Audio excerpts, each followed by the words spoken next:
Nii.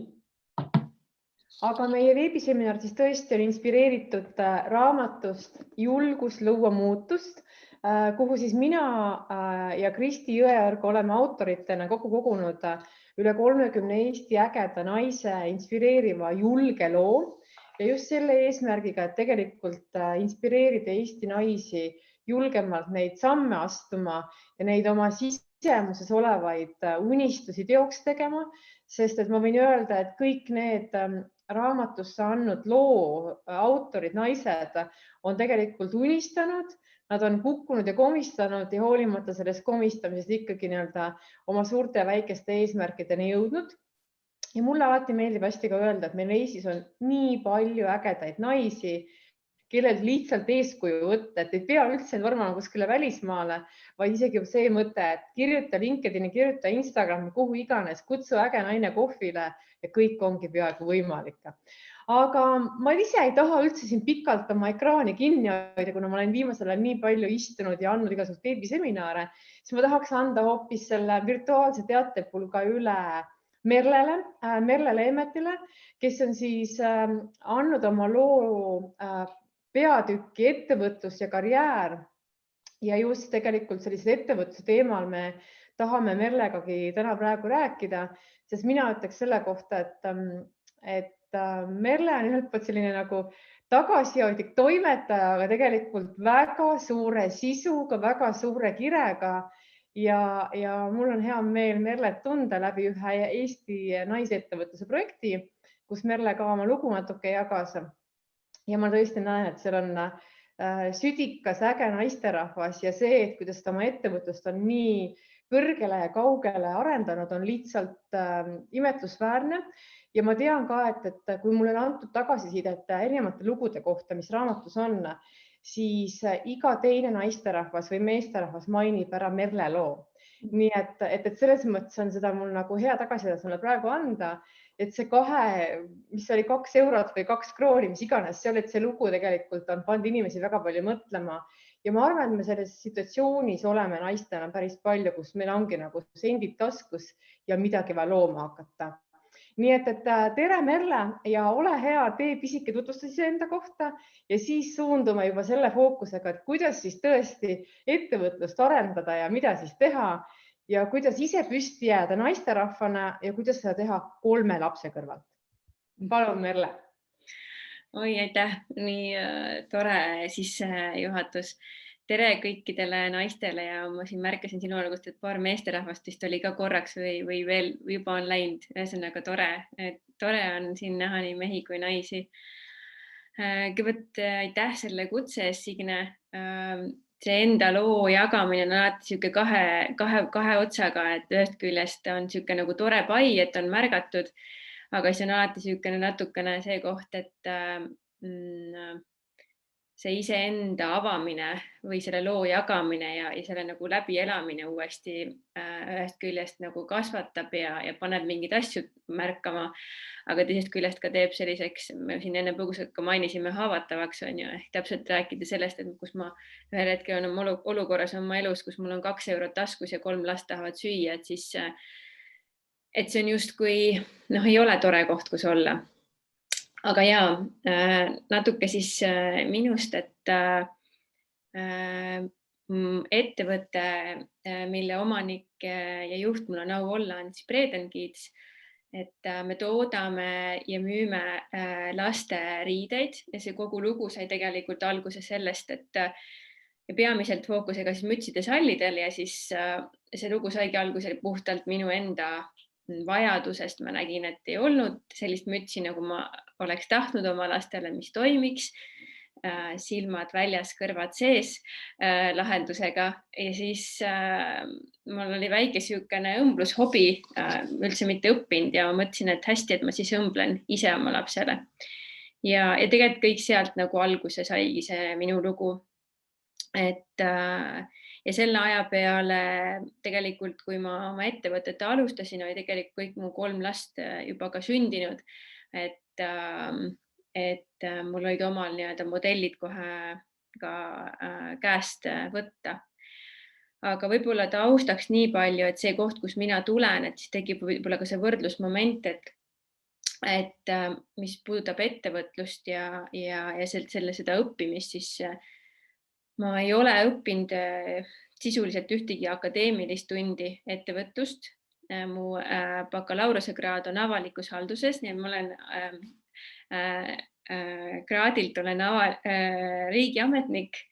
Mu perekonnas, lähiringkonnas ei olnud ühtegi ettevõtjat, ehk minu jaoks ettevõtlus oli täiesti selline ikka väga uus asi ja ma ikka täitsa valgelt lehelt alustasin, rääkimata sellest, et mul ei olnud ka mingisuguseid suuri finantsilisi vahendeid, et see kõik on selline päev päeva ja euro haaval ehitatud tegelane, see Breden, mis ta täna on. Et sihuke kontekst siia juurde, et kõik, mis täna on nende aastate jooksul õpitud ja Breden tänaseks on 5 aastat vana, aga enne Bredenit oli veel siukene, mul enne seda oli siis teise nimega bränd nagu Bluebird, see oli rohkem selline nagu hobiettevõte, millest kõik tegelikult justkui alguse sai, et kokku on võib-olla siuke 7 aastat ettevõtluskogemust mul. Ja täna siis oleme me sellises kohas, kus meil on circa 30 töötajat ja põhimõtteliselt peamiselt siis pool sellest on tootmise poole peal ja pool on siis nii-öelda kontori poole peal,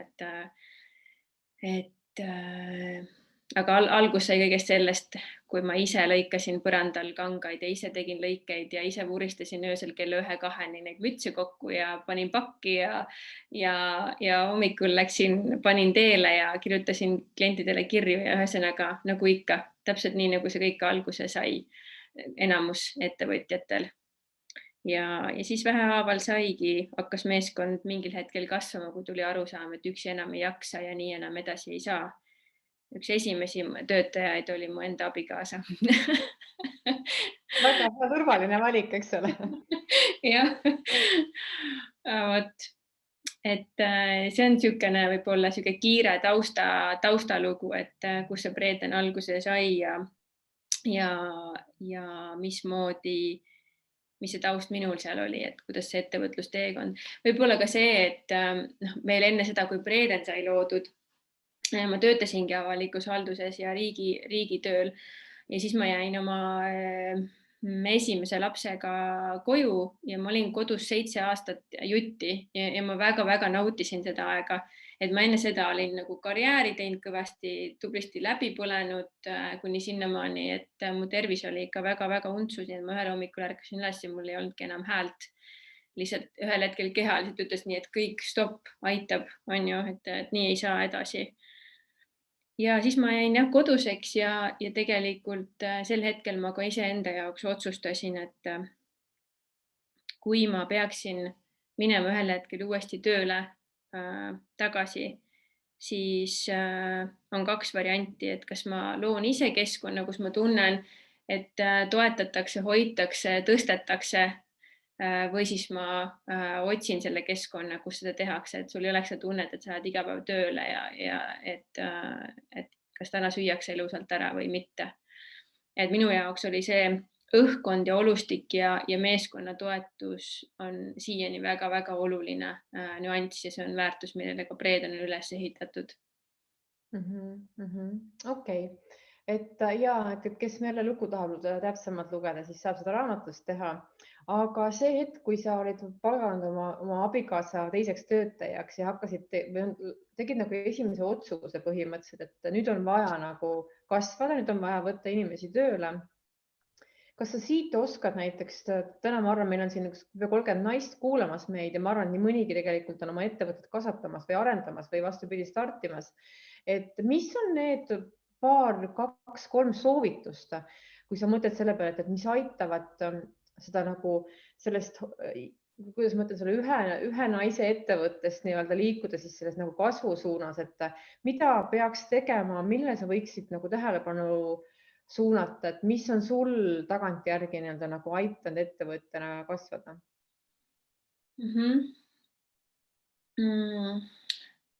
Jah, ma täielikult mõistan ja mäletan siiamaani nagu seda tunnet, kus päriselt saigi esimene inimene nagu tööle võtta, et see abikaasa tööle võtmine on ikka pool naljaga öeldud, on ju, aga et kus päriselt esimene palgatööline nii-öelda keegi, kelle sissetulek sõltub nagu minu tegemistest ja minu otsustest suuresti, on ju, sai võetud, et see oli sihuke jalg värises ja süda võbeles. Aga ma arvan, et see on nagu kaks aspekti, mis nagu paneb või annab selle julguse, see samm ära teha. Et üks on see nagu see suur usk enda ideesse. Ma nagu päriselt lähen selle asjaga lõpuni ja ma päriselt näen, et see muudab maailma ja see aitab inimesi. Ja sa näed sinna kõrvale, et ma enam üksi ei jaksa, et ma hakkan juba liiga suurt lõivu maksma selle kõige pealt enda tervise või oma ajaga, mis iganes, on ju. Et sa ühel hetkel saad aru, kus sa oled selles kohas, et nüüd, kas ma teen selle sammu ja ma võtan omale esimese inimese appi ja kui ma ei tee seda, siis ma kaua nagu enam selle pealt ei sõida, on ju. Et ja tavaliselt see, mis ma olen näinud ja kogenud, et see otsus jääb tegemata just selle pealt, et ei ole nagu seda lõpuni minemise usku või julgust, et ma olen ette võtnud selle ettevõtlusteekonna ja selle äri ja selle idee, aga mingi koht minust nagu kahtleb kogu aeg, et ma ei tea ikka ja kas ikka läheb nii hästi ja kas ma ikka jõuan oma eesmärkideni. Aga kui seda kohta ei ole, siis tegelikult neid otsuseid teha on hästi lihtne, sest see tunne, see nagu see sisemine tunne, mis meil naistel kõigil on nagu see nii tugev tunne, mida me tegelikult oskame nii hästi nagu lugeda ka endas, on see, et ma tean nagu, kui ma panen nagu kõik sisse, siis see asi õnnestub, et seal ei ole nagu küsimust. Ja teine asi on nagu puhas matemaatika ka, on ju, et kas mu ettevõte toodab täna numbriliselt selliseid tulemusi, et ma saan endale seda lubada. Et siin on ka üks oluline aspekt ka, et kui mina alustasin niimoodi tõsisemalt ja see asi ei olnud enam nii palju hobi, kuivõrd juba hakkas ettevõtte mõõtu võtma, siis hästi teadlik otsus oli ka iseenda ajutine vajaduste tahaplaanile panek ja mida ma pean siis silmas on siis majanduslikku heaolu. Et me elasime ikka väga mitu aastat väga kasinates ja väikeste vahenditega saime hakkama. Ja seda kõike nagu hästi teadlikult, et kõik, mis ettevõtte tootis, me panime sisse tagasi. Ja kõik, kui naabrid käisid reisil, siis meie sõitsime Pärnusse aga see kõik oli teadlik, et see ei olnud selline nagu enesehaletsemise koht, vaid see oligi see, me teadsime, et meil on vaja investeerida mõned aastad ja tuleb endal nagu hakkama saada väiksemate vahenditega. Kuni sinnamaani me tegelikult kolisime üks hetk linnast maale, et meie igapäevased eluaseme kulud oleksid ka veel väiksemad. Et aga see on igaühe nagu selline otsustamise koht, et kuidas ta tunneb, kui palju ta on nõus nagu mingi ajaperioodi enda heaolust või mugavusest nagu ära andma selle idee ellu. Aga sa ütlesid ka, et sa nagu usk tootesse, et sa usud, et see toode tegelikult viib sind kõrgele ja kaugele. Kas see ei ole see nagu armumine oma beebisse, et oi, see on nii nunnu, et ma tean, et see on äge, aga tegelikult kõrvaltvaataja keegi vaatab, no ei pole, eks ole. Et ma kuulen väga palju, et me oleme nagu justkui oma tootesse või teenuste nii armunud ja me ei märka nagu neid aspekte, mis tegelikult ei ole nii head, on ju. Ja ma arvan, et üks asi ongi nagu see, et ma armun iseenda tootesse nii väga ära, et ma enam ei näe neid kohti, kus seda saaks nagu parendada, on ju, et ma ei kuule enam klienti või et mina tean ja mis see klient ta üldse ei saa aru, mida ma tahan pakkuda, on ju, ja ma nagu kuidagi mingisest sellist kohast, aga teine asi on nagu selline nagu suurem tunnetus, et see äriidee või see tühi koht, mida ma nagu lähen turule lahendama, on see, mis päriselt nagu läheb korda ja tegelikult kui juba 1, 2, 3, 4, 5 klienti juba kiidavad ja ütlevad, et ma olen nii rahul ja aitäh, siis tegelikult on neid veel 15 ja 50 ja 500 ja 5000, on ju, sul lihtsalt tuleb need üles leida. Et üks asi, mis mind näiteks algusaastatel hästi nagu hapraks või selliseks kahtlevaks tegi, oli see, et lasteriided on ju, see turg on täielikult küllastunud, mida mul veel siia nagu pakkuda on ju. aga üks asi ongi see, et konkurents on hea asi, on ju, see teeb alati meid valvsaks, et paneb asju veel paremini tegema, aga teine asi on see, et iga järgmine teenuse või tootepakkuja teeb seda alati mingi oma väikse nagu siukse mingi personaalse nurga alt, on ju, või see on see tekst või on see nagu kõnekeel või on see toode või on see muster või värv, mis iganes see siis on ju. See kõnetab kedagi, et ükskord ühel koolitusel nii hästi keegi ütles, et nagu see on nagu see pistikupesa, on ju, et on ainult üks teatud pistikupesa, kuhu sinu see stepsel nagu see sisse läheb, on ju. Ja nii on ka nagu äridega, et see kahtlus, et nii palju neid tegijaid, et tegelikult ei ole nii, et alati on ruumi ja tegelikult on nagu, ma ütlen, maailmas on nagu küllus ja kõigi jaoks on nagu see koht, et ei tasu ennast nagu ma olen nõus, ma ütleks täna, et ükskõik missuguse Eestis oleva toote või teenuse kohta, sa võid teha sama asja, aga tee seda lihtsalt teise nurga alt ja ma ütleks selle kohta, kvaliteeti on võimalus alati paremini pakkuda, seda isikupära, seda persooni juurde, et selles mõttes, kes täna äriideed otsib, siis lihtsalt vaadake, mis ennast kõnetab ja seda teha lihtsalt mingisuguse teise nurga alt rohkem kirge ja südant juurde ja väga hästi müüb. Aga kuidas selle finantside koha, ma tean tegelikult, et see finantside teema on see asi, mis ei lase meil nagu ühelt poolt ettevõtjana kasvada ja sa tõid ka nii nagu kenasti välja, et te võtsitegi mingi hetk otsuse vastu, et te elate natuke tagasihoidlikumalt ja teadlikumalt. Mida paljud naised tavaliselt teevad, nad ei maksa endale palka ehk et võtavad selle eneseväärtustamise kohe nagu nulli, kõik teiste heaks, ise minimaalselt, et kuidas sinul see algus oli, et see on selline nagu suur komistuskoht tavaliselt.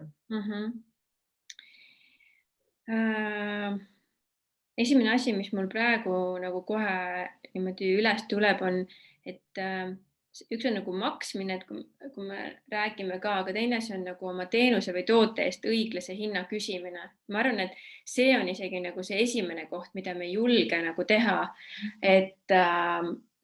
ja sealt tegelikult saab kõik muu alguse. Et kui ma ütlen, et ma alguses endale põhimõtteliselt ei maksa midagi, me elasime laste rahadest, on ju, sisuliselt, siis see oli nagu teadlik valik, aga ma teadsin ka see, et ma ei ole nõus nagu jäämagi oma ärisse nõnda, et ma elangi ainult ala laste rahadest ja väga minimaalselt. Ma püüdsin selles protsessis nagu võimalikult teadlikult olla ja ma saan aru, et kas see ettevõte on, kas see kasvab nii tugevaks, et ühel hetkel, kui minul see nii-öelda mõõt saab täis, on ju nii-öelda, et siis, et kas ta on võimeline mulle ka nagu maksma turul õiglast palka, on ju. Aga ma arvan, et see on selline, et alustama peaks ikkagi oma toote hinnastamisest, et kui sa juba ei küsi, kui sa juba ei julge küsida oma toote eest õiglast hinda ja see õiglane hind ei ole mitte see, mida konkurent pakub, vaid see õiglane hind on sinu kulud kokku, on ju, ja siis see, et sul jääb sinna nagu mingi puhver ja see aeg, mis sina sinna paned, on ju, ongi see hind, mida sina pead küsima. Mitte see, et ma ei tea, naabrinaine teeb kodus 5 euroga, mida sina müüd 20 euroga, sa ei saagi võrrelda, on ju, see on tema jaoks hobi, sinu jaoks on see ettevõte, kus sa pead nagu maksma makse, inimestele palka ja nii edasi, on ju. Et jah, just, et seal tuleb ära tunda ja seal ei olegi seda, igas ettevõttes on see nagu erinev hetk, kus sa saad aru, et sa tegelikult juba maksad nagu lõivu, et sa jätad ennast nagu hooleta. Et ma ei oska seda, ma olen seda nagu ühte kindlat aega ja ei ole, aga me kõik tunneme nagu selle ära, et okei, et tegelikult nüüd juba võiks ettevõte mulle ikkagi nagu maksta turul võrdväärset palka, on ju. Ja, et see on kindlasti teema, mida nagu tuleks just eelkõige naised, mida on selle kohta natuke sellised alalhoidlikumad ja tahavad nagu olla vahel altruisti mõtteviisiga. Aga ma küsin ka, et mina ei tea, minul küll vahepeal käib seal, sa siin rääkisid, et ka intuitsioon ja me teame, et kas sinul vahepeal ka käib külas mingisugune kriitik sinu peas või sul on kõik alati nii perfektselt nagu klaas kuuli pealt selge, et räägi, Merle. Oh jumal, okei, ma väga loodan, et ma siin täna üldse sellist tunnet kellelegi ei jäta, et ma tean kõiki vastuseid ja et mul kogu see teekond on olnud üks õlitatud ja sujuv. Ma ei teagi ja tegelikult see ongi kogu selle asja võti, et ma võtan päev korraga, nädal korraga, kuu korraga, aasta korraga ja ma püüan õppida võimalikult palju, et sellel teekonnal on olnud väga-väga palju ämbreid, sellel teekonnal ma olen olnud väga palju sellistes kohtades, kus tegelikult ei tahagi enam hommikul nagu voodist välja tõusta, sest sa ei näe enam lahendusi ja tunned, et sa oled väsinud ja ei jaksa enam. Aga see ongi see osa nagu sellest teekonnast. Ja ma selles mõttes, et hästi tore, et sa selle niimoodi julgelt välja ütlesid ja minu arust ongi nagu õige rääkida õigetest nagu asjades õigete nagu vastustega. Ja kui me rääkisime sellest nagu kõike teadmisest ja sellest nagu perfektse või kuidas selle kohta öeldakse, nagu Kaja Kallas räägib tihtipeale sellest petja sündroomist, eks ole. Et ja mulle hästi meenub see Marina Kaljuranna nagu tsitaat, kui talle öeldi, et ta kutsuti sinna Moskvasse suursaadikuks, siis ta ei teadnud, mida ta tegema peab, et ta ei oska seda tööd absoluutselt. Ja kui ta küsis Toomas Hendrik Ilvese käest, et ütle mulle, mida sa minult ootad, siis Tom oli talle öelnud, et ole lihtsalt inimene. Et tegelikult kõik vastused on sinu sees olemas ja lihtsalt hakka tegutsema. See ongi tegelikult väga tähtis sõnum ka siit praeguselt seminarilt, et kui sul on segadus, siis ütle talle tere tulemast, sest segadus on muutuste aspekt, mis viib sind järgmise teenurga juurde ja lihtsalt kuula ja märka, mis see segadus sulle öelda tahab, eks ole. Ja selles mõttes, et ükskõik kellega ma siin räägin või ei räägi, siis kõik ütlevad, et keegi ei tea kunagi sellist selget pilti, aga lihtsalt see eneseteadlikkuse pool aitab nagu seda selgemat pilti luua lihtsalt. Ja mis ma aastatega nagu olen endale selgeks teinud, et kõik need mõõnaperioodid on tohutud kasvatajad. Sel hetkel sa ei saa nagu päriselt aru ja kui see esimene löök või niisugune, mis lööb nagu jalad alt ära, nagu tuleb, see tegelikult kohe nagu ei saagi aru, et oota jälle, mis asi see nüüd on, ja siis natuke nagu toibud sellest, siis hakkad nagu niimoodi realistlikult hindama seda olukorda, mõtlema, et okei, mis ma sellest nüüd nagu õppida võin, et mulle meeldib nagu öelda, et kes iganes millesse usub, Jumalasse, universumisse, iseendasse, mis iganes, et see on täpselt see koht, kus testitakse sinu seda tahet, et kui väga sa nüüd nagu päriselt tahad ja sel hetkel, kui sa nagu loobudki, siis oligi see, et mott, mida oligi tarvis tõestada, et need väljakutsed, mis sinna nagu teele tulevad tegelikult, need on olnud suurimad õpetajad ja selles mõttes kogu see ettevõtlusteekond, ma arvan, et ma olen väga kriitiline ja see on üks ka minu õppimise koht olnud, et ma kaldun perfektsionismile ja ma olen sellest saanud väga valusaid õppetunde ja ma olen tänu sellele väga palju kasvanud ja paremaks muutunud nii enda kui ka teiste suhtes leebemaks. Aga teisest küljest see perfektsionism on miski, mis on ka hoidnud mingeid standardeid nagu kõrgemal, olgu see toode, olgu see ettevõtte kultuur, mis iganes, et see tuleb nagu aru saada, kus sa nagu lähed äärmusesse selle ja teisest küljest ka, et kus sa nagu ei lase lihtsalt asjadel nagu juhtuda. Et ma olen väga suur enda kriitik ja vahel ma ikka teen endale väga liiga, aga õnneks mul on siin peegleid juba piisavalt, kes ütlevad, asi pole üldse nii hull, kui tundub ja kes mu suurim peegel on ikkagi mu abikaasa, kelle käest ma siis saan minna küsima, et kuule, kas on nii, nagu mulle tundub või kuidas sina seda asja näed. Et künkaid mättaid sellel teekonnal selle viimase 5 aasta jooksul on olnud ikka väga ja väga palju ja see on ka mind lükanud mingitesse sellistesse kohtades, kus ma olen hakanud lahendusi otsima, kuidas paremini nende väljakutsetega toime tulla, nagu just isikliku arengu poole pealt, et need praktikad ja tegemised ja kuidas seda enda keset hoida, et sa jällegi mingisugused sellised läbepõlemise kohad on siin sellel teekonnal ju ka olnud ja ikka väga õhukeseks ennast tõmmanud kus su lapsed ja mees ja isegi ennast enam väga ära ei tunne. Aga need on jälle sellised kainestavad hetked, kus sa saad aru, et okei, nii päris ei saa ja tuleb jälle uuesti hakata vaatama endale otsa, et kuidas siis paremini saaks. Me juba jõudsime siin ühe väga põneva teema juurde, mis mind ennast ka köidab, et mina olen seda nägemust mööda, et nii palju kui ettevõtja või inimene suudab ennast nii-öelda nagu arendada ja arengus hoida, nii palju ka tema ettevõte kasvab. Et noh, ma küsin sinu käest, mis on sinu jaoks olnud need nagu isikliku arengu aspektid, mis on aitanud sul isiksusena kasvada, ja siis teine küsimus siit kohe on omavahel ka seotud, et mis on need tegevused, mis aitavad sul olla nii-öelda nagu selline hea juht, eestvedaja, ettevõtte arendaja, aga samas ühelt poolt ka see ma ütlen selle kohta alati see õnnekohver, vaata, et mis on need tegevused, mis sind täna püsti hoiavad? Võib-olla kui nagu täitsa kerida sinna algusesse tagasi on ju, et ma ütlesin ka ennist, et mul ei ole ei ettevõtlusharidust ega ka kogemust, siis tegelikult algusest see teekond oli hästi palju selline, kus ma püüdsingi aru saada, et mis see ettevõtlus siis on ja ma pigem lugesin ja töötasin läbi just selliseid materjale, et inspiratsiooni saada, kuulata teiste ettevõtjate lugusid ja nii edasi. Ja siis ühel hetkel, kui see töömaht jõuab nagu sellisesse kohta, kus sa tunnedki, et sa oled iseennast ikka nii rabedaks tõmmanud ja vaikselt hakkavad ka peresuhted kannatama laste kui mehega, et siis sa hakkad otsima nagu järgmiseid tööriistasid, on ju, et tervis ja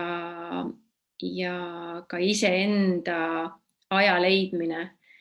Ma arvan, üks suuremaid, kui ma nagu püüan ajateljele panna seda, siis ma arvan, et üks suuremaid muudatusi, mida ma tegin, kuna ma ütlesin, ma enne olin 7 aastat kodus olnud, siis ma tegelikult olin 100% pere päralt.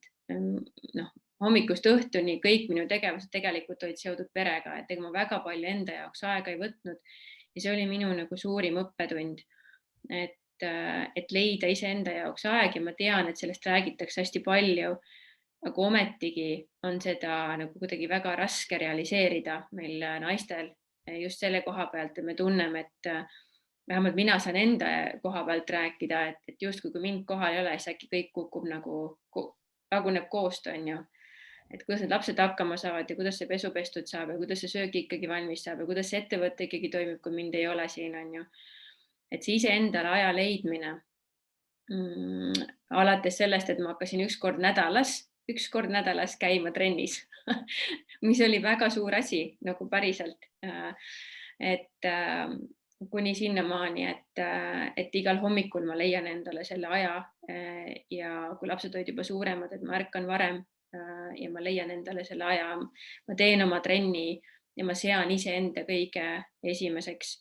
Ja see võttis mul ikka päris mitu aastat aega, et aru saada, mis see iseenda esikohale seadmine nagu päriselt tähendab. Et see ei olnud mitte kerge, aga sinna enesearengu ja ma olen 100% sinuga nõus, et täpselt iga ettevõte kasvab nii kiiresti, areneb nii kaugele, kui selle juht või omanik söandab ise õppida ja kasvada. Ja siis see ühest küljest seab päris suure ootuse ja pinge, on ju, aga teisest küljest avardab see nagu tohutult võimalusi, et näha seda elu nagu nii mitme erineva külje pealt, et sa pead kogu aeg nagu, sul on tundled igal pool laiali ja sa otsid nagu järgmisi tööriistu, kuidas veel paremini elada, kuidas nagu elada paremini, mida ma pean silmas siis, kui sa tunned, et sa oled iseendaga nagu, iseenda eluga oled nagu rahul, et ma ei pea siin praegu majanduslikku rahulolu niivõrd silmas. Ja sa oled rahul oma suhtega pere osas, on ju, oma töösuhtega ja nii edasi. Et mind on viinud see ikka väga põnevatel radadel, alates toitumisest, meditatsioonist, suhtest oma mehega, lastega, kuidas ma kõike seda mõtestan, et ja naiseks olemine nüüd siia veel viimasesse aastasesse on nagu kõige suurem õppimiskoht. Et kuidas selle kõige juures veel siis mitte minetada oma seda naiselikku olemust. Sest tegelikult see ettevõtlus on ju väga mehelik energia, on ju.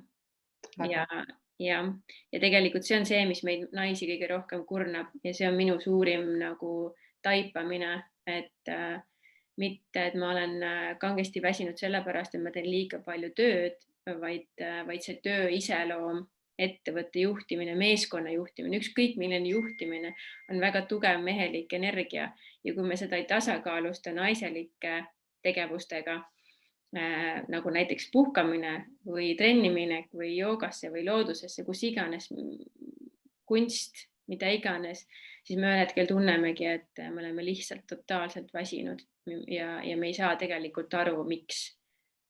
Ja võib-olla teine koht, kus mina aru sain, et oli see, et kui ma studeerisin kõiki neid igasuguseid juhtimisraamatuid ja edulugusid, siis seal oli ikkagi 99% mehi. Ja siis, kui sa püüad nagu ise panna sellisesse, ja need kõik olid väga inspireerivad ja väga nagu kõnetasid mind.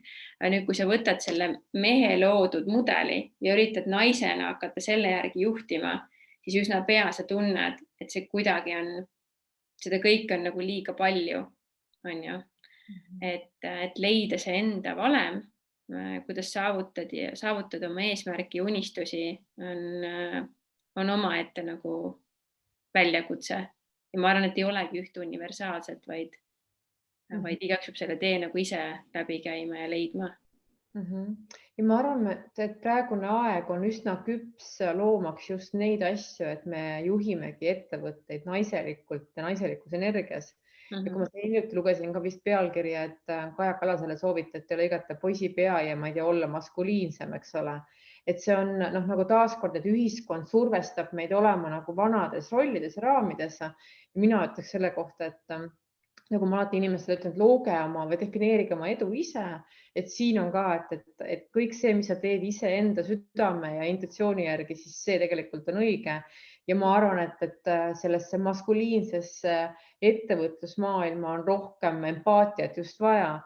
Nii et tore on näha juba rohkem naisjuhte, naisettevõtjaid ja naisliidreid. Nii et selles mõttes, et see on praegu muutuse trendis ja ma arvan, et tahame ise ka rohkem näha neid selliseid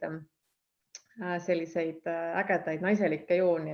Ja minu kogemus ütleb, et see tõesti, ma mingil hetkel võib-olla arvasin, et see on hästi lihtne, aga kuidagi, sest minu nagu selline, kui me räägime nagu naiselikust ja mehelikust energiast, on ju, siis minu selline pigem domineeriv pool ongi samane mehelik ehk tegutsemise energia, on ju, et kui me räägime mehelikust energiast, siis me ei räägi nagu sellest välimusest või olemusest, vaid me räägime nagu sellest tegutsemine on mehelik energia ja selline tunnetamine, olemine, loomine on naiselik energia. Ja nii meestes kui naistes mõlemas on seda, on ju. Et siis minul on pigem nagu loomuomane on see tegutsemise energia, et läheks ja teeks ja mingi mõte ja läheks ja oleks ja kogu aeg on vaja nagu tegutseda, on ju. Ja eriti, kui sa oled nagu kui sa oled ema, on ju, siis sa oled niikuinii oled kogu aeg tegutsemises, on ju. Et võtta seda olemise ja tunnetamise üks super power, mis meie naistele on antud, on see intuitsioon ja seda ja mul on nagu nii hea meel näha, kuidas seda intuitsiooni ei peeta järjest enam mingisuguseks selliseks voodoo värgiks, vaid see on nagu päris asi, mille pealt saab ka ettevõtteid juhtida väga edukalt ja toetuda intuitsioonile sama palju kui numbritele kasumiaruandes, on ju, et või mis iganes plaanides, et me naised nagu usaldaksime oma seda intuitsiooni, mis meile sees räägib ja me õpiksime seda kuulama. Ma arvan, et see on selline nagu naiste heas mõttes konkurentsieelis ükskõik millises eluvaldkonnas me siis teeme ettevõtjatena või palgatööl või kus iganes, tegelikult ei ole üldse mitte mingisugust vahet ja ka oma pere juures, et näiteks, mis ma märkasin ühel hetkel, just seesamane intuitsiooni ja tunnetamise pealt nagu juhtimine, et kui ma hakkasin võrdlema oma pere ja tööelu, et kuidas ma nagu pereelus, see tuleb mul nii loomulikult, et ma teen mingeid otsuseid nagu sisetunde, intuitsiooni pealt, olgu see lapsed ja ma näen, et lapsel on mingisugune mure või mingi asi on ju, ja ma kuidagi püüan tunnetada, mis teda võiks aidata või et mehega suhtes tekivad mingisugused ikkagi väljakutsuvamad ajad on ju, siis sa püüad ka nagu tunnetada ja aru saada, et kuidas saaks nagu paremaks, aga et kui sa paned nagu töö konteksti, tundub nagu selline, mis asi, see pole mingi tööriist on ju, et see on mingi pehmo värk on ju, aga tegelikult on see sihuke avastamata ja rakendamata potentsiaal. Mina vähemalt oma kogemusest ütlen küll. Ja kui sinna intuitsiooni ja tunnetamise peale ja selle aja võtmine, et ma nagu ei jookse läbi ja ei torma mingite ideedega, vaid ma võtan aja ja ma korra nagu setitan ja mõtlen ja tunnetan. Ja siis, kui ma lähen nagu selle projekti või selle mõttega edasi, siis seal tekib kohe selline nagu voolavus, et sul nagu takistused lähevad nagu teelt ära. Et see jutt võib-olla jääb nagu praegu veidi ebapraktiliseks, aga kui sa oled selles olukorras ühel hetkel ja sa saad aru, et ma pushin nagu liiga, et ma tahan nagu jõuga mingeid asju läbi suruda, siis see ongi see mehelik energia ja need takistused, mis seal ees on, tegelikult ütlevad sulle, et korraks nagu tõmba tagasi, tunneta ja vaata, on ju. Ja sa saad aru, see teekond hakkab palju libedamalt minema. Ja see on väga hea tähelepanek, et nii kui me hakkame push ima, siis tuleb tegelikult võtta korraks seda seisatada tagasi ja mõelda, et miks see seisak nagu tekib ja miks see nagu edasi ei liigu nii-öelda. Et see on väga hea mõte.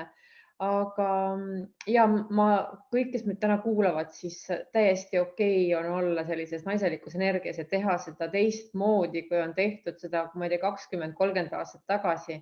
Nii et julgege luua seda oma organisatsiooni kultuuri ja teha asja teistmoodi. See on täiega okei ja tervitatav igatipidi, nii et ja. Aga siit tuleb üks küsimus ka kohe vahepeal. Ma küsin, et kas sul on, Merle, mis sulle midagi teha ei meeldi? Töö kontekstis või üldse? Töö kontekstis ja kuna me räägime täna nagu ettevõtluse karjääri valdkonnast. Käin korra peas kõik meie valdkonnad läbi.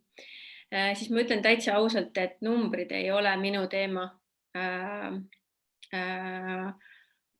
Ma võin selle teema endal selgeks teha ja ma võin need tabelid ära täita, aga see võtab mult nii tohutult energiat, et see on asi, mida ma absoluutselt ei naudi ja ma hea meelega annan selle kogu numbrite planeerimise ja jälgimise, järgimise teistele teha näiteks. Minul samamoodi, et kõike ma võin teha, aga numbrid on minu jaoks energia nagu madalaks võtjad kohe, nii et see pole minu teema. Meil on siuke väike nali ka, et kui koosolekule keegi tuleb Exceli sheetiga, et siis kui sa tahad, et Merle mitte millestki aru ei saa, siis tule Exceli sheetiga nagu. Nii kui ma näen, siis mul on nagu kõik, ma ei jaksa, seda on liiga palju. Jaa. Aga ma tahaks tulla korraks siit ikka selle ettevõtluse fookuse juurde, et sa oled täna tegelikult tegemas ju ka eksporti oma ettevõttega ja oma toodetega, et mulle tundub kuidagi, et see ekspordi teema oleks justkui nagu kõrgem pilotaaž ja nagu tõeline dream. Kuidas sa selleni jõudsid? Mida sa, Merle, tegid ja kuidas sa üldse valisid välja selle esimese turu, kuhu minna? Et läbisid mingisuguse EAS-i ekspordiga klastri, et said targemaks, kuidas eksportida tooteid või kuidas sa sellega pihta hakkasid? Läbi suurte ämbrite kolistamise. Väga äge. Väga suurte ämbrite kolistamise. Ma ütlen ausalt, et see ei ole mitte midagi muud kui üks katse-eksitusmeetod, sest et nii palju, kui meie täna oleme uurinud erinevaid ettevõtteid, kaasanud mentoreid, käinud kohtumistel, siis ei ole ühte valemit, ei ole isegi ühte valemit ühe sektori ettevõtetele, veel enam erineva sektori ettevõtetele. Et ainus, mida ma oskan öelda, üks kõige võib-olla lihtsam nõuanne on see, et see, mis toimib sinu koduturul, väga suure tõenäosusega ei toimi eksporditurul. et see oli see naiivsus ja sinisilmsus, millega meie läksime alguses eksporditurule, et meil on Eesti turul ju toimiv ärimudel, on ju. See, kuidas me teeme turundust, see, mis tooteid me pakume, see, kuidas me hinnastame, on ju, kui tihti muude toodetega välja tuleme ja nii edasi, et lihtsalt kopeerime, võtame ühe riigi ja lähme teeme sama asja järgmises riigis, on ju. Et kuigi ja noh, siinkohal muidugi tuleb öelda, et see riik, mille me eestlaslikult valisime, oli Soome, on ju, noh, meie naabrid ju, samasugused nagu meie. Nalja, ei ole nad midagi samasugused, nad on ikka väga-väga erinevad. Ja me tükk aega ei tahtnud sellest justkui nagu aru saada, ikka proovime ja proovime ja proovime. Aga tegelikult nii ongi, et see ekspordimudel kui selline on väga väikese tõenäosusega sama, mis on su nagu koduturu mudel, on ju. Et seda tuleks nagu väga hoolega vaadata ja pigem ma ütlen, et minna algul väiksema tootevaliku või teenusevalikuga, kuidas iganes see siis, kes mida teeb, ja hakata testima niimoodi, et mitte kohe lennata kogu asjaga peale, nii nagu meie tegime. Sa lihtsalt ühest küljest selle turu testimisega sa kulutad juba väga palju ressursse ära, nii aja kui raharessurssi, on ju. Ja sa võid lihtsalt joosta nii-öelda rahast tühjaks väga ruttu.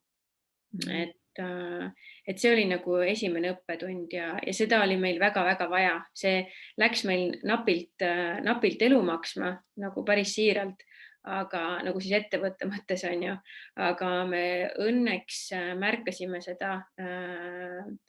seda kohta ja me julgesime teha väga jõulisi ja kiireid muudatusi, nii et me kuu ajaga pidime kahjuks kogu Soome turu meeskonna koondama, turud panime täiesti kinni, lõpetasime igasuguse tegevuse ära ja hakkasime nüüd korraks siin Eesti turul uuesti hapnikku koguma. Et meil see hapnik oli ikka väga-väga otsas. Ja siinkohal on, ma ütlen, et numbrid väga olulised, need, mida mina ei tunne ja see, kus tuleb kuulata neid, kes räägivad numbrite keeles, et vahel tuleb kuulata enda intuitsiooni, aga siis jällegi tuleb kuulata ka numbrite keelt. Et jah, praegu ka me leiutame oma ekspordimudelit. Me müüme, jah, aga me ikkagi iga päev kogu aeg leiutame ja püüame aru saada, et mis toimib ja mis ei toimi. Ja see ongi selline samm haaval ja nii põnev on vaadata näiteks seda, kuidas ma praegu vaatad nagu neid trende ekspordi suunal, et kuidas nad tegelikult käivad sama sammu, kui alustasid siin Eesti turul, et kuidas sul on üks päev on 1 ostu, teine päev on 5 ostu ja siis on 0 ostu ja siis on 3 ostu, on ju. Ja siis ühel hetkel sa avastad, et täitsa stabiilseks hakkab muutuma, on ju. Trend hakkab tekkima siin, järelikult teeme midagi hästi. Okei, jätkame seda, mida me teeme, on ju. Ja siis tuleb muidugi jälle mingisuguseid prohmakaid, on ju, kus sa üldse ei saa aru, kuidas see klient praegu ei tule ja miks ta aru ei saa, kui hea pakkumine see on ju. Aga see annab selle kindlustunde, et sa saad aru, et sellest hektilisusest või sellist ebastabiilsust ühel hetkel tekib trend ja siis saad aru, et okei, millelegi me oleme pihta saanud. Meil lihtsalt tuleb nüüd kannatlikult edasi vaikselt samm-sammhaaval tegutseda. Et ega jah, see on niisugune leiutamine. Leiutamine on see ekspordi teema, aga teie järgmine turg oli mis peale Soome? Veel enne Soomet tegelikult oli meil veel mõned ämbrid. Me läksime Amazoni, nii UK kui USA Amazoni. Iseenesest sealt müüki tuli, aga jällegi kulud olid suuremad kui tulud. Amazon meie kogemuses võtab päris suure, nagu paneb ressursid kinni, ehk et sa saad rahad seal kõige viimasena, aga sa pead kauba välja saatma, kogu aeg varustama neid. Siis tuli Soome ja siis vahepeal oli meil siin üks edasimüüja Lätis, ehk niisugust nagu pistelist nipet-näpet siit-sealt on olnud. Ja nüüd meil niisugust järgmist ühte suurt turgu me niimoodi ei ole võtnud, vaid kuna me testime alles oma ekspordimudelit, siis me oleme seda erinevatel siin Euroopa turgudel ja USA siis pigem teatud osariikides siis testinud läbi ikka Facebook ad'ide, et meie ärimudel on praegu ainult siis meie enda e-pood, et meil ei ole edasimüüjaid, et sellest ärimudelist me loobusime siin paar aastat tagasi.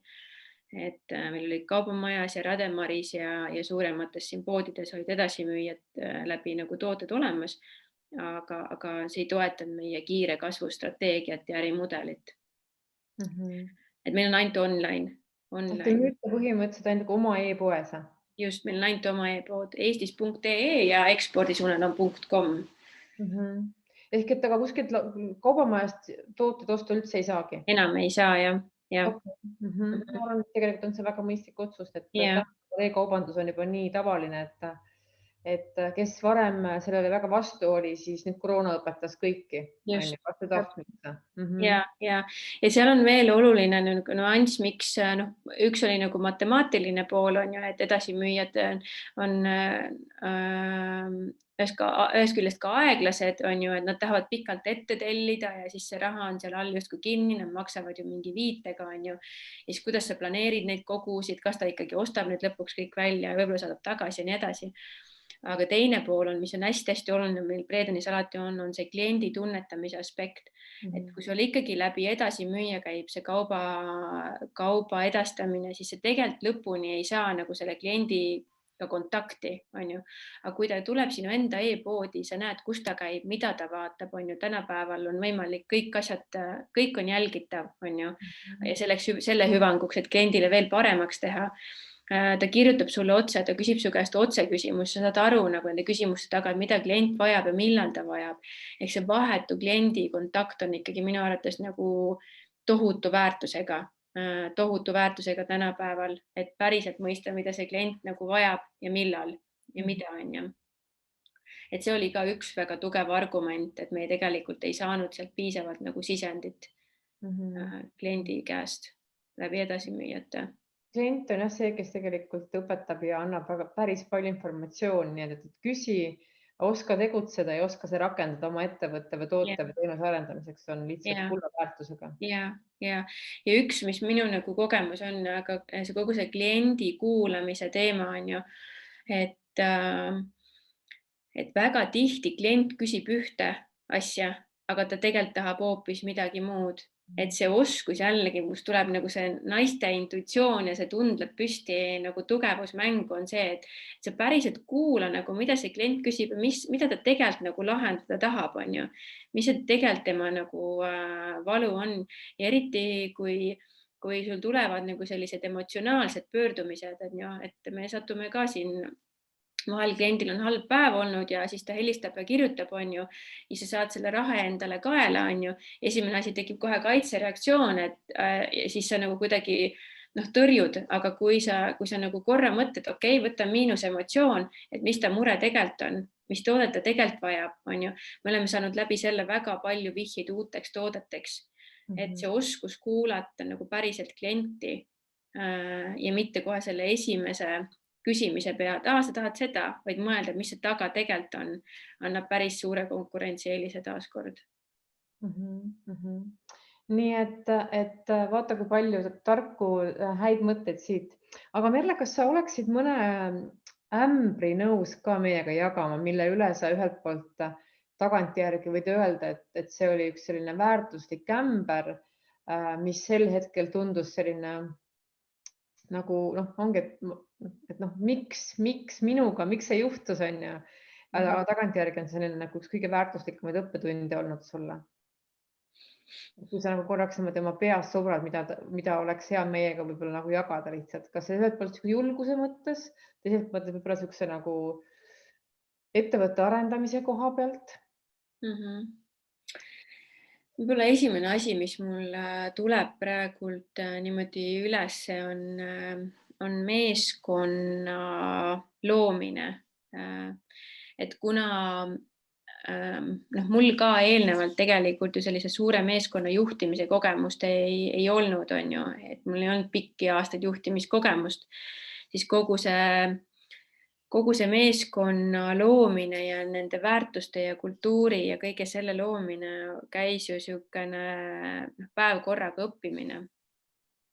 võib-olla ämber, mida ma kolistasin üsna pikalt, hoolimata sellest, et ma nägin, et ma sain märke, aga ma ikkagi kolistasin neid ämbreid, oli seesamane siis enda, kuidas ma seda nüüd sõnastan, see tunnetus, et midagi on untsus või et midagi on nagu valesti, et olgu see siis konkreetne näiteks mõni töötaja, on ju, et sa saad aru, et nagu ei toimi, on ju, aga sa kuidagi ikkagi kahtled, et tore inimene ja kõik on nagu hästi, on ju, aga ikkagi midagi jääb nagu kogu aeg puudu ja siis sa lükkad nagu edasi kogu aeg seda, aga tegelikult sa saad, see enese usaldamine nagu ja tegelikult nagu kõiges, ükskõik kas siis nagu meeskonnaga seotud otsustes, tootevalikuga seotud, ärilist, iseenda nagu tunde usaldamine. Ma arvan, et ma olen lihtsalt nii palju seda ämbrit kolistanud, kus ma pärast olen pidanud nagu enda ütlema, nagu miks ma ei kuulanud ennast, sisemine hääl ju ammu rääkis juba, aga mul oli ikka vaja mingeid käega katsutavaid mingisuguseid, et justkui pole millestki nagu kinni haarata, on ju, et see on see koht, mis mind on hästi valvsaks teinud ja ma olen liiga palju seetõttu võib-olla ise lihtsalt kannatanud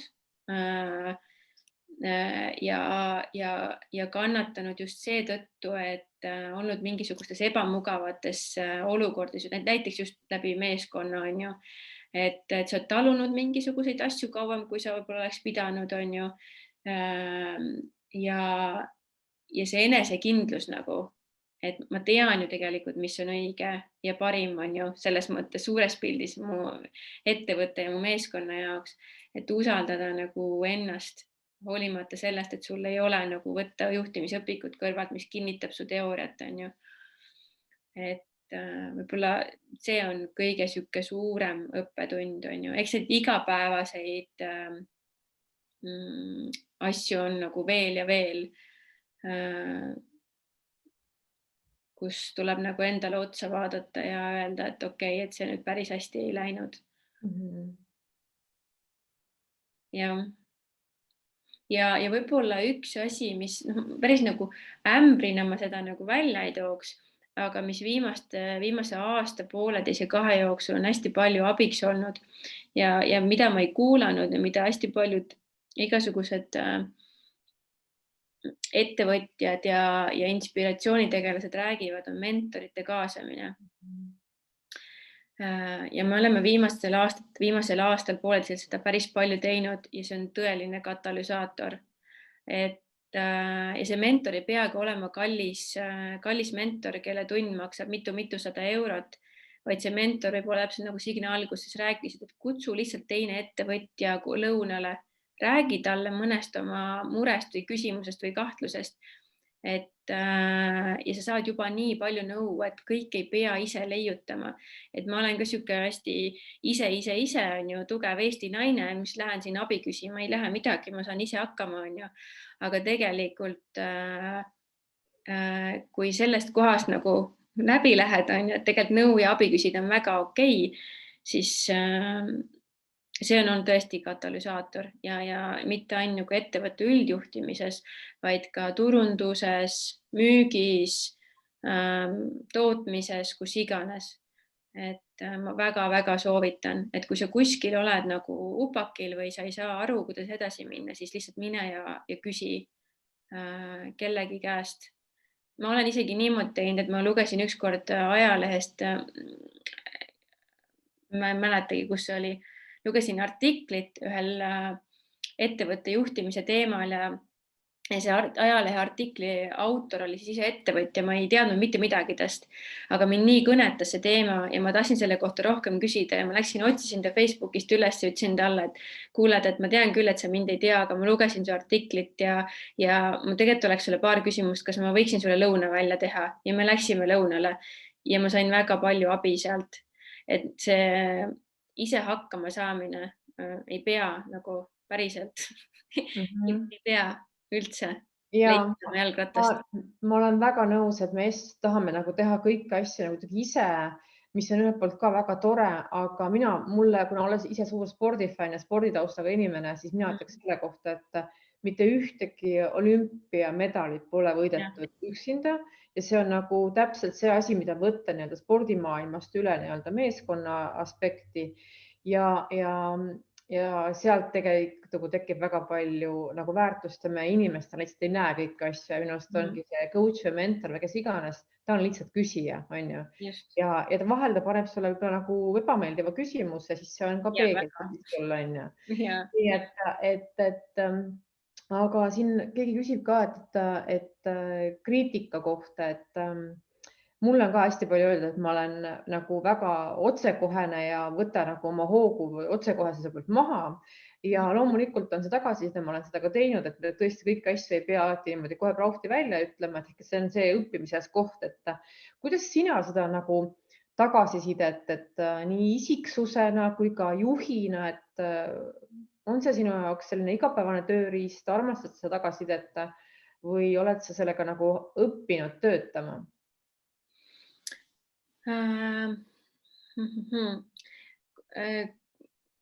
Kui päris aus olla, siis ma oma loomult ei ole väga hea kriitika vastuvõtja nagu selles mõttes, et kui ma mõtlen näiteks oma abikaasa peale, siis tema on mulle väga suureks eeskujuks selles osas.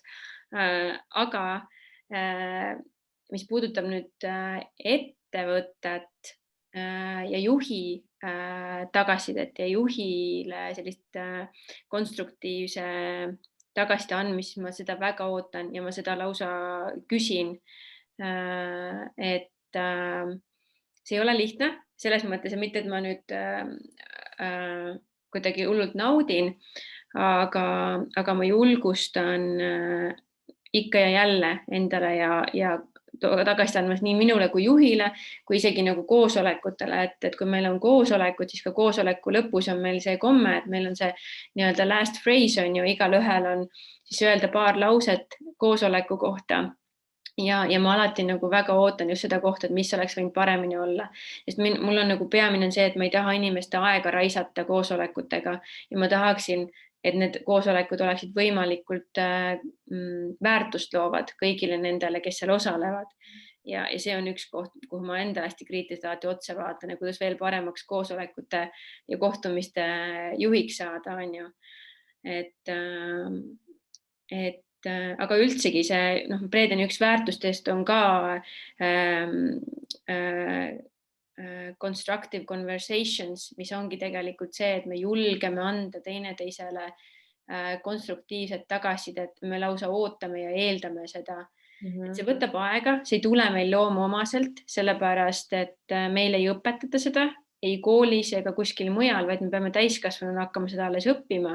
Ja siis see võtab natuke rohkem aega, aga see tegelikult on ülivajalik, et nagu ilma maskideta ja päriselt nagu edasi liikuda ettevõttes on ju, et niisugust sussutamist ja susserdamist oleks võimalikult vähe, et luua see turvaline keskkond, kus saab nagu ausalt rääkida ka juhiga, ilma et su töökoht või mis iganes kannataks on ju, või ohtu kuidagi seaks.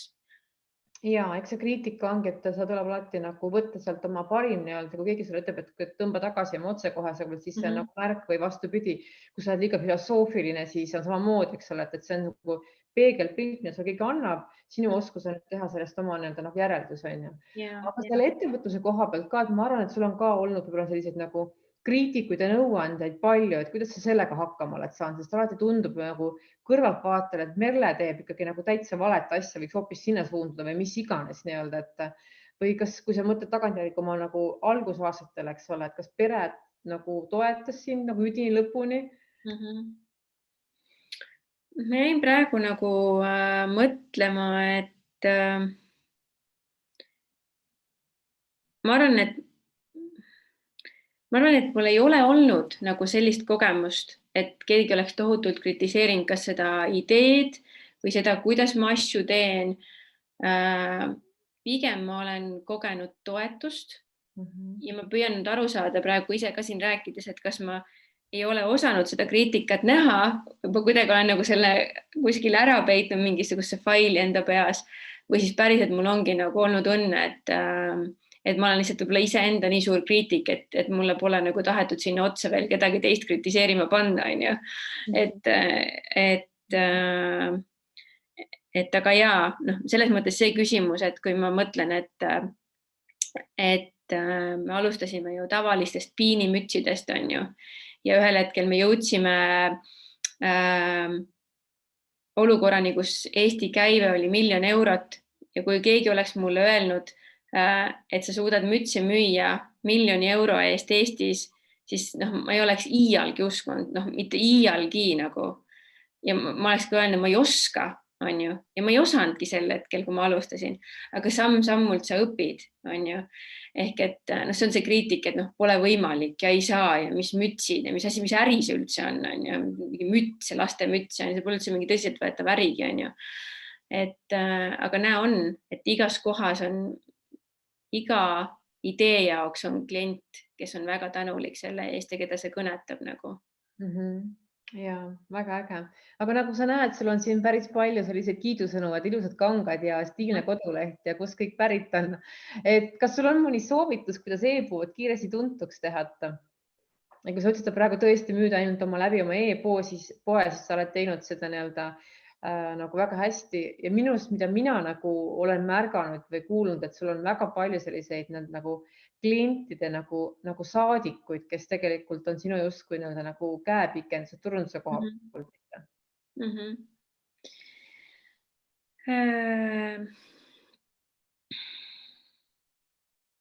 Ma kõigepealt muidugi siin on selles mõttes siuksed juba hästi spetsiifilised e-poe ja turunduse nüansid on ju, aga ma arvan, et see vundament, mille peale kogu see asi ehitada, on see iseenda standard või kvaliteedinõue, et mida mina kliendina tahaksin, mida ma tahan kogeda, millist klienditeenindust, millist toodet, millist vastutulelikkust, millist e-poodi, millist lihtsust, millist kergust.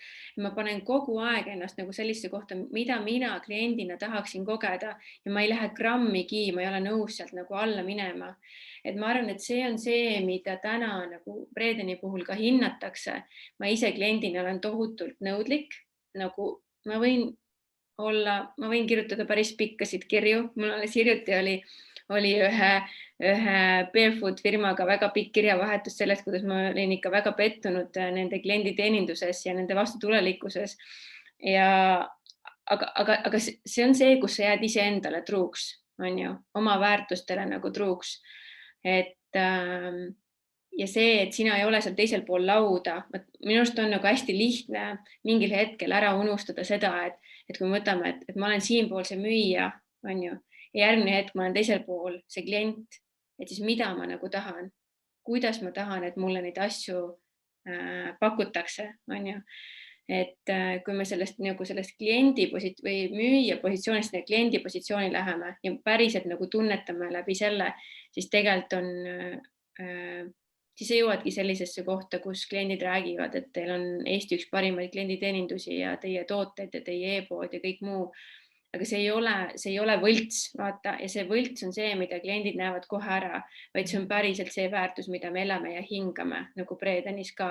Ja seda klient tunnetab ja see on üks uskumatu asi, ja see on nii põnev, ma olen selle peale ise nagu korduvalt mõtelnud, et väga paljud kliendid kirjutavad meile stiilis, et ma teen Bredeni paki lahti ja ma ei saa aru, mis aine see on, mis te sinna panete, aga ma olen täiesti nagu ära nõiutud, et seal on mingi see energia, seal on mingi see asi, mida ei ole võimalik nagu sõnadesse panna. Aga see ongi see, mul tulid endal praegu külmatäpid peale täiega. Aga see ongi see nagu see tohutu soov ja tahe nagu päriselt, mitte lihtsalt müüa, vaid nagu pakkuda midagi väga-väga head, on ju. Oh my god, mul on täitsa mingi tibuvihu praegu peal. Nii äge kuulda, seda on nagu nii hea kuulda, et te nagu nii palju kliendile mõtlete ja klient tajub seda ja mina ütleks selle kohta, et see tegelikult ongi nagu südamega tehtud ettevõtlus, sest et me lahendame kliendi probleemi, mitte me ei lahenda ettevõtja rahalist nagu muret, on ju. Nii raha on, ma olen alati nagu öelnud, ma mäletan hästi, kui meil tuli esimene müügijuht tööle ja ma ütlesin müügijuhile esimesel intervjuul, et raha on tulemus, nagu eurod on tulemus, on ju. Ja siis ma mõtlesingi, et huvitav, kas tõuseb püsti ja kõnnib minema selle intervjuu peale. Aga ei, ta oli minuga jumala nõus, et tegelikult see ei ole mitte midagi muud, kui kunagi oli naturaalmajanduses, mina annan sulle liha, sina annan mulle kapsast, on ju. See on samamoodi, ma annan sulle suurepärase mütsi, sina lihtsalt annad selle, mis sul on anda, on ju. Ehk see raha on tegelikult tulemus ja ei mitte midagi muud. Ja täpselt ongi, et see, kui palju klient tahab sulle raha anda, ongi seetõttu, sellest tuleneb, mida sina talle annad ja see ei ole ainult toode. Tänapäeval, tänase päeva klient ei taha ainult toodet, ta tahab elamust saada, on ju. Me kõik klientidena tahame elamust saada. Isegi Ergioskisse minnes me tahame elamust saada, on ju. Et ma arvan, et see on nagu A ja O selle kõige juures. Ja ma arvan, me oleme nõus, mina olen küll ostnud nii mõndagi teenust või toodet, kus ma tegelikult saan parema suhtumise, parima teeninduse. Nii et see mängib väga suurt rolli ja see saab rohkem ja rohkem fookuseks. Nii et ja. Ja üks minu arust oluline asi, mis ma veel nagu siia lisada tahtsin, et me kõik paneme vahel nagu nii-öelda asju läheb untsu, ka meie tooted aeg-ajalt lähevad untsu, meil on kvaliteediprobleeme ja istuvuse probleeme ja neid tuleb. Aga kui klient saab aru, et seal taga on nagu kindlustunne ja ma saan alati minna ja öelda, et kuule midagi läks nüüd untsu ja mulle öelda, et kuule sorry, sa andsid meile raha ja see tood on sinu käes, pole meie probleem, on ju. Siis klient mõistab ja annab andeks need prohmakad, mis ikka tulevad, mis ikka juhtub. Aga kui sa saad väga hea toote ja väga kehva teeninduse, siis sa ei lähe tagasi. Sa otsid teise koha, kus saada sama hea toode, aga ka väga hea teenindus, on ju. Ja teeninduse all ma peangi silmas alates kodulehe kogemusest kuni kliendi teeninduseni välja, on ju. Kogu see teekond, mida klient seal nagu läbib, on ju. No väga lahe. Merle, mis su kirg on?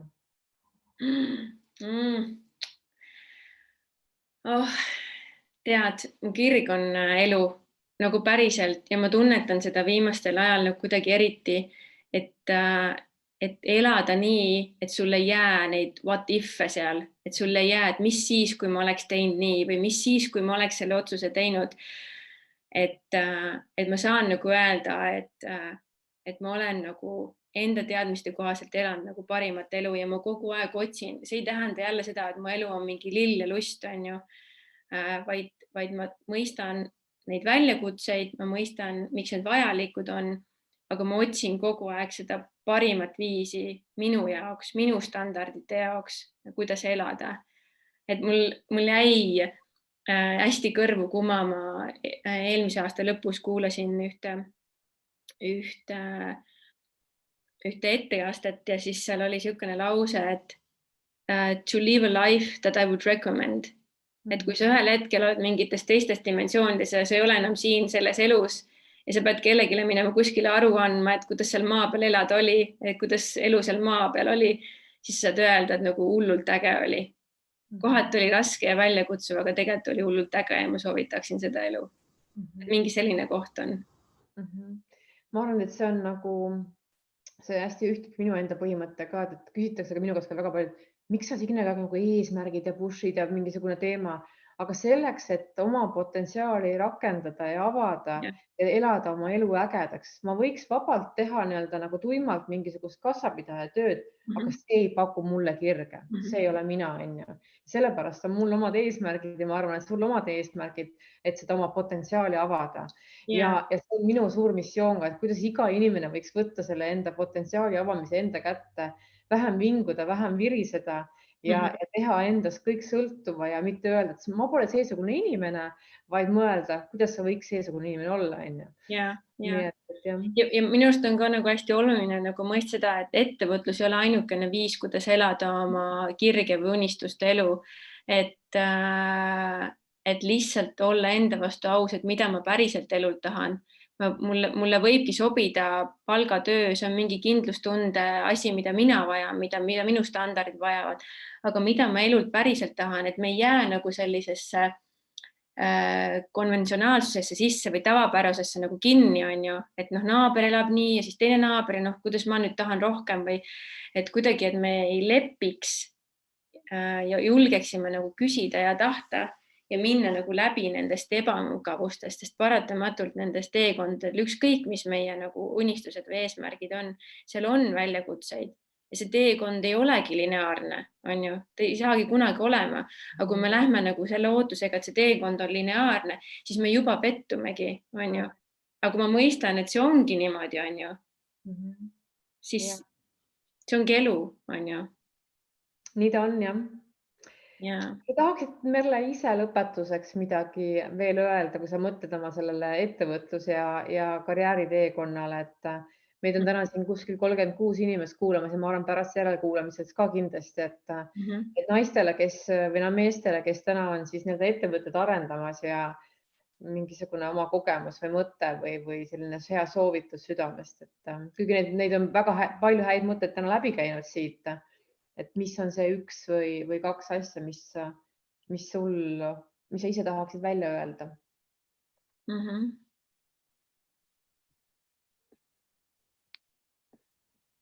Kuidagi selle viimase mõtte pealt tuleb ikkagi nagu seesama tunne, et me julgeksime elada iseenda elu.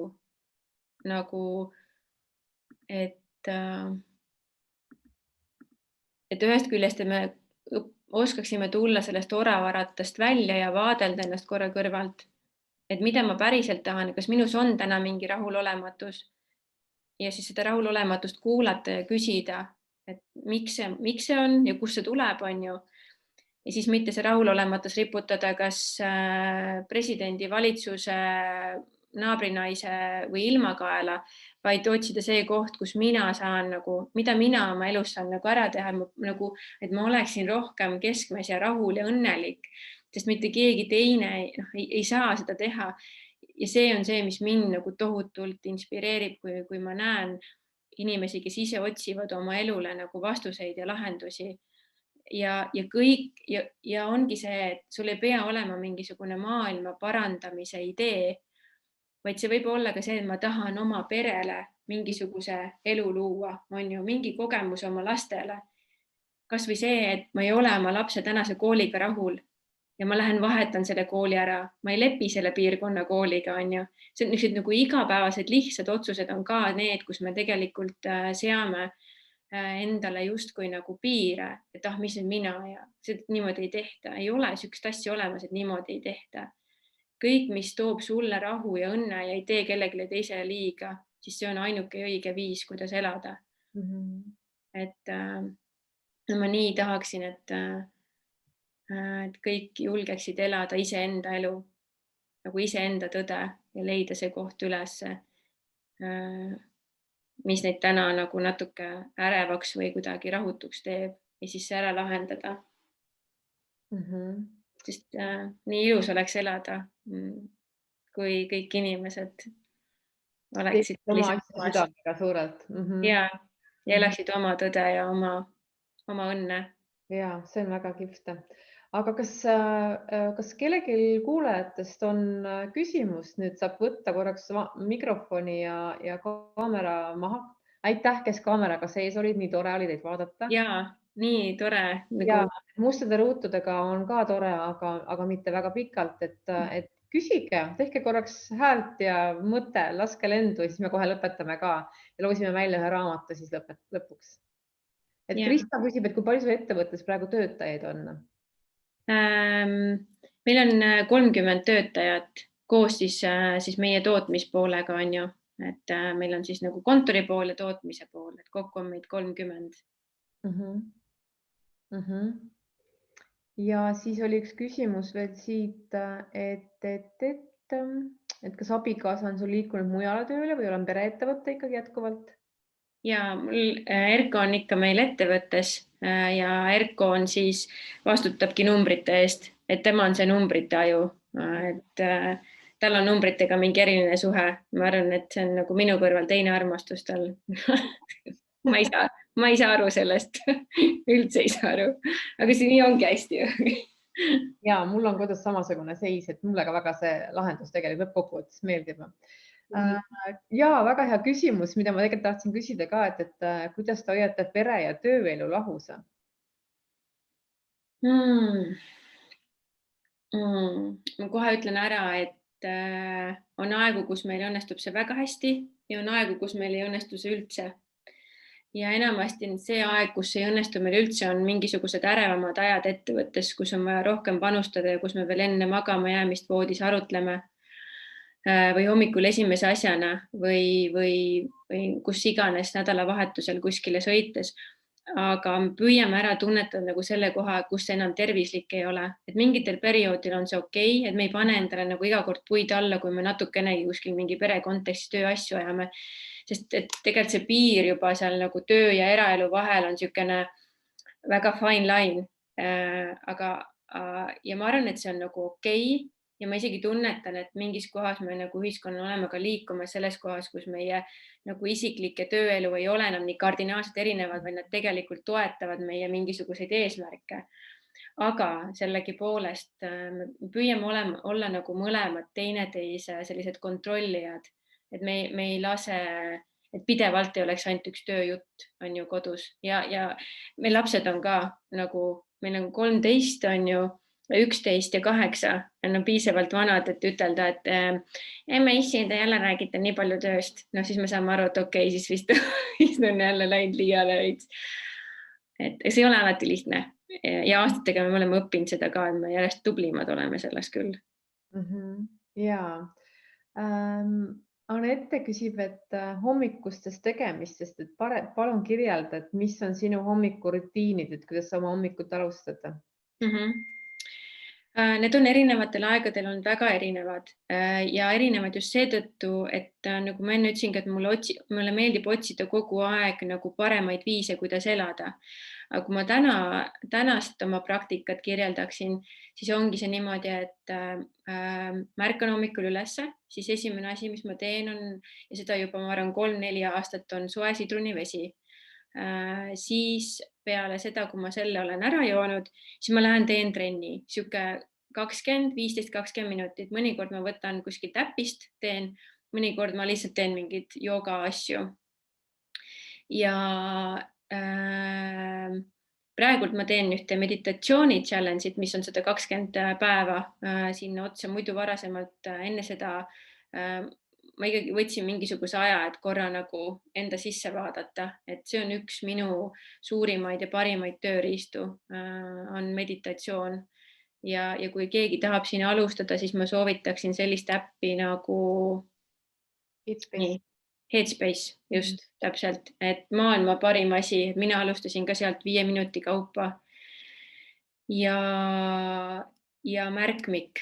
Ma ei jõua igal hommikul kirjutada, aga kui ma meditatsiooni kõrvale peaksin tooma veel ühe tööriista, mis aitab minul sasipuntraid lahti arutada, on märkmik.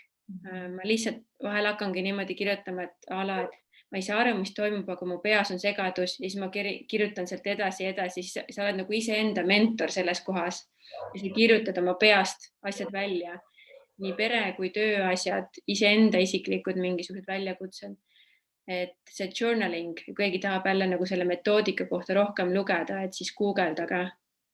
Mind on see tohutult aidanud ja Erko on ka üks väga, iga õhtu ta kirjutab midagi enne magaminekut, mingid asjad peast nagu välja. Et see tohutult aitab.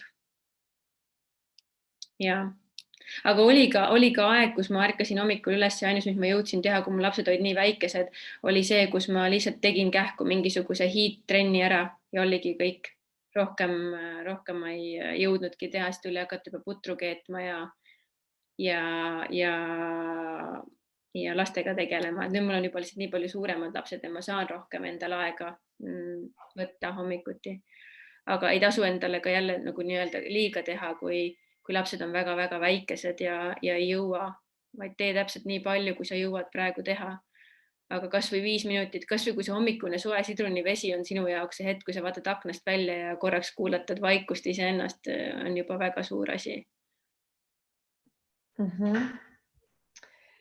Kas kellelgi on veel küsimusi? Ei ole?